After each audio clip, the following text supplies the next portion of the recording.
प्यारी साध संगत जी, धन Kirpal ji. SOS international meditation centre लायल इलिनॉय। शनिवार का प्रश्नोत्तर। संत राजेंद्र सिंह जी महाराज ने आज शाम एसओएस इंटरनेशनल मेडिटेशन सेंटर में कुछ आध्यात्मिक प्रश्नों के उत्तर प्रदान किए। इस सत्र में पूछा गया एक सवाल था कि क्या हमें अपने विचारों, चिंताओं और भावनाओं को बाहरी रूप से सद्गुरु को बताना चाहिए या अंतर में उनसे ये सब कहना चाहिए, ये विश्वास रखते हुए कि सद्गुरु को सब कुछ पता है और हमारे जीवन में जो कुछ भी हो रहा है वो हमारी बेहतरी के लिए ही हो रहा है। अपने जवाब में महाराज जी ने समझाया कि ये निर्भर करता है कि हम अपने आध्यात्मिक विकास की किस अवस्था पर हैं। शिष्यता की शुरुआती अवस्थाओं में हम स्वाभाविक रूप से अपनी खुशियाँ, तकलीफ़ें और चिंताएं बाहरी रूप से सद्गुरु को बताना चाहते हैं। ऐसा करने से हमें मानसिक रूप से राहत और सुकून मिलता है, खास तौर पर जब हमारे जीवन में कोई परेशानी चल रही हो या कोई बड़ी घटना घटित हो रही हो। सद्गुरु से बात करने से, चाहे हम बाहरी शब्दों से करें या प्रार्थना के रूप में, हमारे दिल और मन का बोझ हल्का हो जाता है। लेकिन जैसे जैसे हम आध्यात्मिक मार्ग पर तरक्की करते जाते हैं तो बाहरी रूप से बात करने की ज़रूरत धीरे धीरे कम होती जाती है।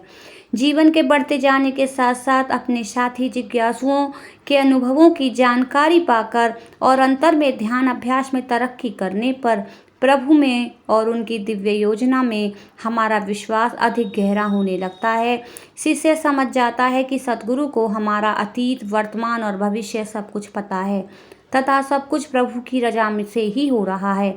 समय के साथ साथ शिष्य का ध्यान बाहरी राहत पाने के बजाय आंतरिक विश्वास और शुक्राना विकसित करने में लग जाता है। वो जान जाता है कि दिव्य मदद और मार्गदर्शन हमेशा हमारे साथ मौजूद हैं, चाहे हम उन्हें मांगें या नहीं।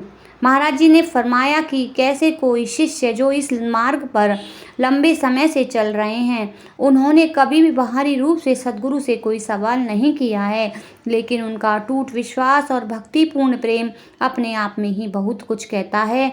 उनका मौन विश्वास उनके इस आंतरिक ज्ञान को दर्शाता है कि सद्गुरु हर तरीके से उनकी संभाल कर रहे हैं। महाराज जी ने आगे समझाया कि हर शिष्य की आत्मा के लिए लक्ष्य उसी अवस्था में पहुंचना है जहां उसे सद्गुरु को बाहरी रूप से कुछ पूछने की या बताने की ज़रूरत महसूस होनी बंद हो जाए।